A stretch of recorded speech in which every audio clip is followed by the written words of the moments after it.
ഇവന്റെ അച്ഛൻ തെരുവില് എന്റെ അച്ഛന്റെ ചെരുപ്പ് പോളിഷ് ചെയ്തിരുന്ന ആളാ.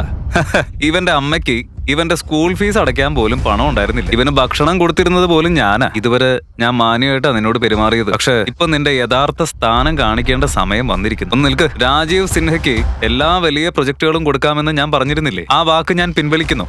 ഇന്നു മുതൽ അവന്റെ എല്ലാ പ്രൊജക്ടുകളും ഉടൻ നിർത്തിവെക്കൂ. ഇപ്പൊ തന്നെ. അവനെ തടയൂ. അവൻ പറയുന്നത് സത്യമാണെങ്കിൽ നമ്മുടെ ജീവിതം തന്നെ തകരും.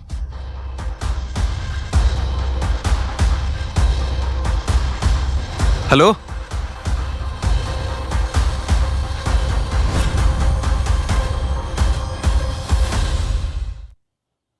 രാജ്വീർ, വിഷമിക്കണ്ട. രാജീവും മിന്റിയും എത്തിയിട്ടുണ്ടാവും.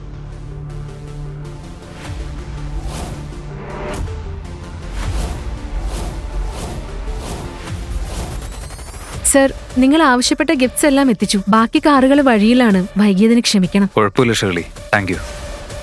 എന്നോട് ക്ഷമിക്കണം. നിങ്ങളുടെ ആശയക്കുഴപ്പം എനിക്ക് മനസ്സിലാവുന്നു. എന്തായാലും സ്വന്തം മകളെ ഒരാൾക്ക് വിവാഹം കഴിപ്പിക്കുന്നത് ചെറിയ കാര്യമല്ലല്ലോ. പക്ഷേ ഈ ബാഗ് നല്ല വലുതാണല്ലോ. ഇതിനുള്ളിൽ എന്തായിരിക്കും? ഓ, ഒന്നുമില്ല. 2 കിലോ ഉരുളക്കിഴങ്ങ്, 3 കിലോ ഉള്ളി, പിന്നെ കുറച്ച് മല്ലിയിലൊക്കെ ആയിരിക്കും. അതും ശരിയാണ്, അത് തന്നെയാവും. ഈ ബാഗിൽ എന്താണുള്ളതെന്ന് ഞാൻ പറയാം. ഈ ബാഗിൽ 90 ലക്ഷം രൂപ വിലയുള്ള ഒരു കാറിന്റെ പേപ്പേഴ്സും അതുപോലെ 2 കോടി രൂപ വിലയുള്ള ഒരു വീടിന്റെ ഡോക്യുമെന്റ്സും ഉണ്ട്. എന്താ എന്താ ഇത് സത്യമാണോ? തുറന്നു നോക്ക്. നീ എന്താ ചെയ്യുന്നത്? എല്ലാവരുടെ മുന്നിൽ എന്റെ അമ്മ നാണം കെടും. കുറെ നേരമായിട്ട് ഞാൻ നിന്നോട് പറയാൻ ശ്രമിക്ക, ഞാൻ യഥാർത്ഥത്തിൽ ഒരു ഭിക്ഷക്കാരനല്ല. എങ്ങനെ? പക്ഷെ നീ ജിയ ജിയ ജിയ എന്റെ എല്ലാ ജോലികളും മാറ്റിവെച്ചാ ഞാൻ ഇവിടെ വന്നത്. നിനക്ക് വേണ്ടി മാത്രം. നിന്റെ തല ഒരിക്കലും നാണക്കേടിൽ താഴ്ത്തേണ്ടി വരാൻ ഞാൻ അനുവദിക്കില്ല. ഓഹോ, ബാഗ് ഒന്ന് വേഗം തുറക്ക്. ഈ ഫേക്കിന്റെ പ്രാവുകൾ എല്ലാവരുടെയും മുന്നിൽ പറന്നു പോട്ടെ. ഓഹോ, ബാഗ് ഒന്ന് വേഗം തുറക്ക്. ഈ ഫെക്യൂചന്ദിന്റെ പ്രാവുകള് എല്ലാവരുടെ മുന്നിൽ പറന്നു പോട്ടെ. ഇപ്പൊ ഞങ്ങൾക്കും അറിയണം ഇദ്ദേഹം രാജാവാണോ ഭിക്ഷക്കാരനാണോ എന്ന്. തുറക്ക്. ഇതാ നോക്കിക്കോളൂ. ഈ കാറിന്റെയും ഹൗസിന്റെയും പേപ്പേഴ്സ് എല്ലാം നിങ്ങളുടെ പേരിലാണ്. എന്റെ പേരിലോ? ഒന്ന് നോക്കട്ടെ. ശരിക്കും എന്റെ പേരിലാണല്ലോ.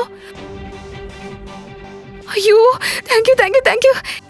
എന്റെ മകള് പാവമാണെന്ന് എനിക്ക് അറിയായിരുന്നു. പക്ഷേ മണ്ടിയല്ലെന്ന് ഇപ്പോഴാ മനസ്സിലായത്.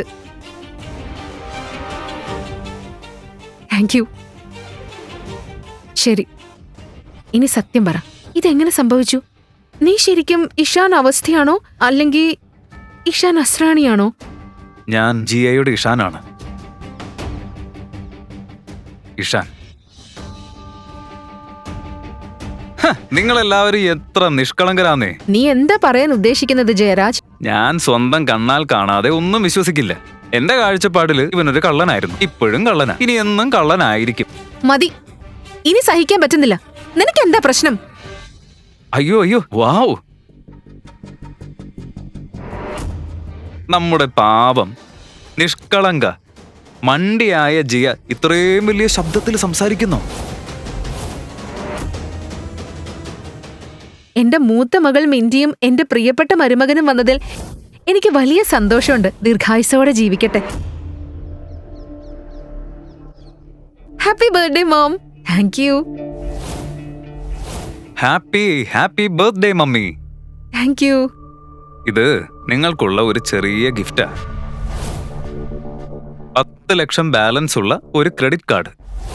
ഷോപ്പിങ്ങിനോ പാർട്ടിക്കോ ഹോളിഡേക്കോ എന്ത് വേണമെങ്കിലും ചെയ്യാം. It's up to you. 10 ലക്ഷമോ? ജിയ, സ്വന്തം ചേച്ചിയും ചേട്ടനെയും കണ്ടിട്ട് ഒരു ഹലോ പോലും പറയില്ലേ? ഒരേ നഗരത്തിൽ താമസിച്ചിട്ടും മാസങ്ങളായിട്ട് നമ്മള് കണ്ടിട്ടില്ല. ജയരാജ് ബ്രോ, എന്താണ് മുഖം വാടിയിരിക്കുന്നത്? എല്ലാവരും ഇത്ര വിഷമിച്ചിരിക്കുന്ന എന്തിനാ? എന്താ പ്രശ്നം? ഒരു മിനിറ്റ്, ഇവനിവിടെ എന്താ ചെയ്യുന്നേ? നിനക്കിവനെ അറിയാമോ? ചെറുപ്പം മുതലേ അറിയാം, പക്ഷെ ഇപ്പൊ ഇവനിവിടെ എന്താ ചെയ്യുന്നത്? ഇതാണ് ഇഷാൻ, ജിയയുടെ ബോയ് ഫ്രണ്ട്. ജിയയുടെ ബോയ് ഫ്രണ്ടോ? ഇവനോ? ഇവനൊരു ഭിക്ഷക്കാരനാ.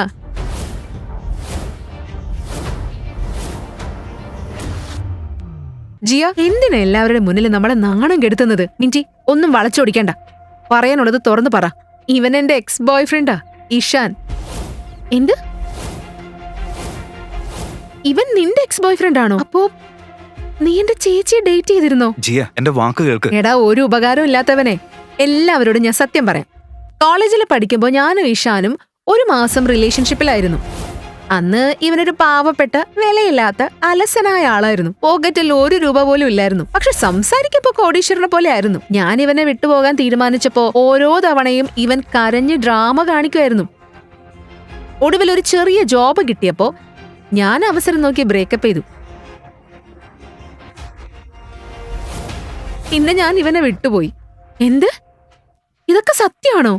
അതിനെന്താ മോം? എല്ലാവർക്കും ഒരു പാസ്റ്റ് ഉണ്ടാകും.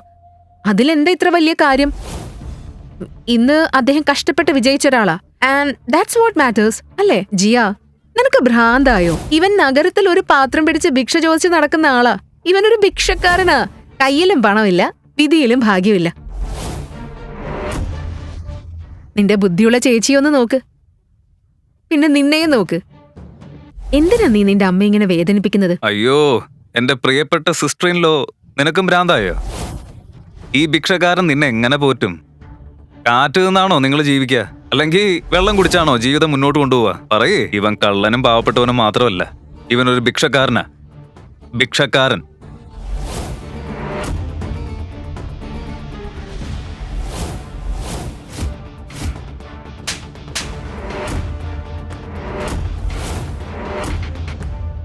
ഞാൻ നിന്റെ സ്വന്തം ചേച്ചിയാ. നിനക്ക് ദോഷം വരണമെന്ന് ഞാൻ ഒരിക്കലും ആഗ്രഹിക്കില്ല. എന്റെ ബോയ് ഫ്രണ്ടിനെ അപമാനിക്കാൻ നിനക്ക് ഒരു അവകാശവും. അതുകൊണ്ട് മതി, ഇനി നിർത്തിക്കോ. രാജീവ്, നീ എന്തിനാണ് ഇങ്ങനെ മിണ്ടാതെ നിൽക്കുന്നത്? നിനക്കിവനെ ചെറുപ്പം മുതൽ അറിയാലോ. എല്ലാവരോടും പറ. ഓ, ഈ മണ്ടനെ എനിക്ക് ചെറുപ്പം മുതലേ അറിയാം. ഞങ്ങൾ ഒരേ സ്കൂളിലും ഒരേ ക്ലാസ്സിലും ആയിരുന്നു. ക്ലാസ്സിലെ ഒരു കുട്ടിക്കും ഇവന്റെ അടുത്ത് പോകാൻ ഇഷ്ടമുണ്ടായിരുന്നില്ല. അത്രയും ദരിദ്രനായിരുന്നു. ശരീരത്തിൽ നിന്ന് പോലും ദുർഗന്ധം വരുമായിരുന്നു. പക്ഷെ പഠിത്തത്തിൽ മിടുക്കനായിരുന്നു. പരീക്ഷയിൽ എപ്പോഴും ഒന്നാമനുമായിരുന്നു. എന്നിട്ട് ഇപ്പൊ നോക്കിയേ, ഇന്നും ഒരു ഭിക്ഷക്കാരൻ തന്നെയാ. അല്ലേ ബേബ്?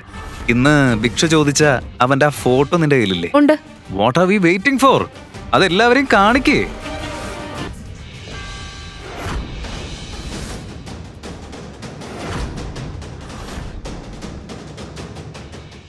ദൈവമേ, ഇത് തന്നെയാണോ ഇവന്റെ യഥാർത്ഥ മുഖം? അപ്പോ ഇത്രയും നേരം നമ്മളോട് പറഞ്ഞതെല്ലാം കള്ളമായിരുന്നോ?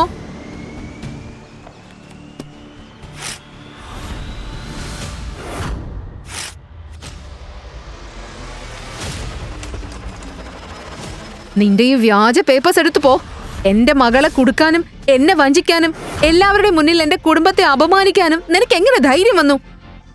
നിങ്ങളത് കീറിക്കളയാൻ പാടില്ലായിരുന്നു. സത്യം അറിയുമ്പോ നിങ്ങൾക്കതിൽ വലിയ പശ്ചാത്താപം തോന്നും. ഇപ്പൊ എനിക്ക് തോന്നുന്ന ഏക പശ്ചാത്താപം നീ ഇപ്പോഴും ഇവിടെ നിൽക്കുന്നു എന്നതാ. ഭിക്ഷക്കാര.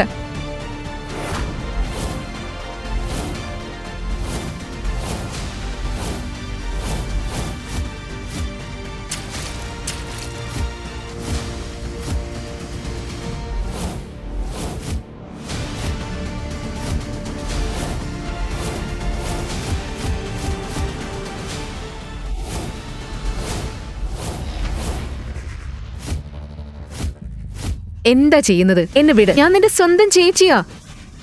ഈ ഭിക്ഷക്കാരന് വേണ്ടി നീ എന്നെ അടിക്കാൻ വരെ പോകുന്നു. വിടാൻ പറഞ്ഞില്ലേ? ജിയ, എന്താ നീ ചെയ്യുന്നത്? എന്നെ വിട്.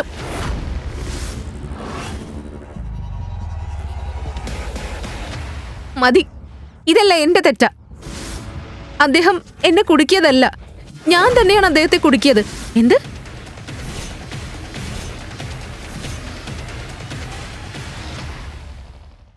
അതെ, ഒരു ദിവസത്തേക്ക് എന്റെ ബോയ് ഫ്രണ്ടായിട്ട് അഭിനയിക്കാൻ ഞാൻ അദ്ദേഹത്തിന് പണം കൊടുത്തു.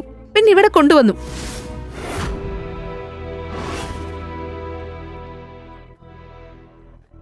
ഇതല്ല എന്റെ തെറ്റാ. Sorry, I am sorry Ishan. എന്റെ കുടുംബം നിങ്ങളോട് ഇത്ര വിഷം പോലെ പെരുമാറുമെന്ന് ഞാൻ കരുതിയില്ല. ഞാൻ ഇത്രേ നേരം പറഞ്ഞുകൊണ്ടിരുന്നതും അത് തന്നെയല്ലേ? ഇവര് ശരിക്കും ലവേഴ്സ് അല്ലെന്ന്. ഒരു പെൺകുട്ടിയെയും ആരും ഒരു ഭിക്ഷക്കാരന്റെ കയ്യിലോ ഭിക്ഷക്കാരന്റെ ബാഗിലോ ഏൽപ്പിക്കില്ല. ഭിക്ഷക്കാരനോ കോടീശ്വരനോ എന്ന് എനിക്ക് ഒരു പ്രശ്നവുമില്ല. ഞാൻ വിവാഹം കഴിക്കുമെങ്കിൽ ഇഷാനിയെ കഴിക്കൂ. ആർക്കെങ്കിലും തടയാൻ പറ്റുമെങ്കിൽ തടഞ്ഞു നോക്കട്ടെ. മിണ്ടാതിരിക്കെ ജിയ. ആശ, നിന്റെ മക്കൾക്ക് നീ എന്ത് സംസ്കാരമാണ് കൊടുത്തത്? ആദ്യം ഒരു വാടക ബോയ്ഫ്രണ്ടിനെ കൊണ്ടുവന്നു. അത് പോരാഞ്ഞിട്ട് എല്ലാവരുടെ മുന്നിൽ അവനെ കിസ് ചെയ്തു.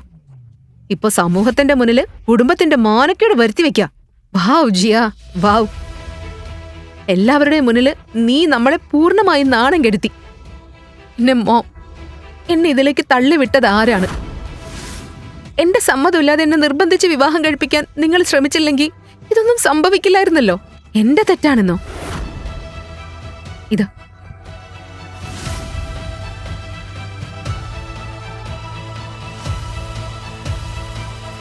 ഈ പണം വാങ്ങിക്കും. പിന്നെ ഇവിടെ നിന്ന് പോകും. Really sorry.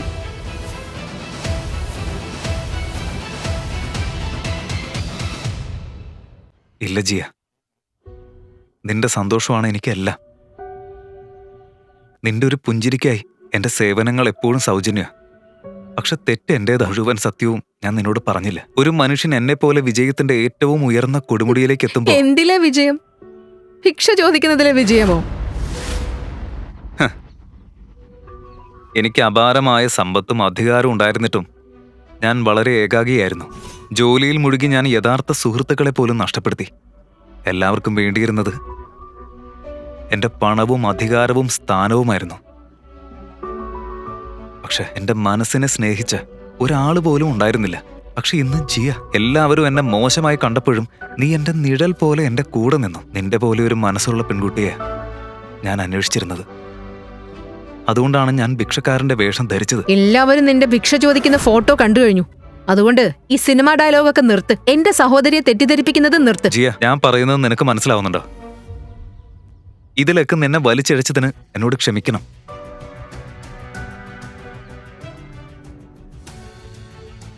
ഒരു കാര്യം ചെയ്യൂ, ഇപ്പോഴെങ്കിലും സത്യം പറഞ്ഞോളൂ പ്ലീസ്. ജിയ, നിന്റെ സ്വപ്നങ്ങളിൽ നീ സ്നേഹിച്ച ആ മനുഷ്യൻ ഞാനാണ്. മതി, അകത്ത് വാ.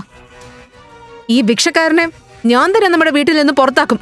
വാ മോം, മോം, മോം, മോം.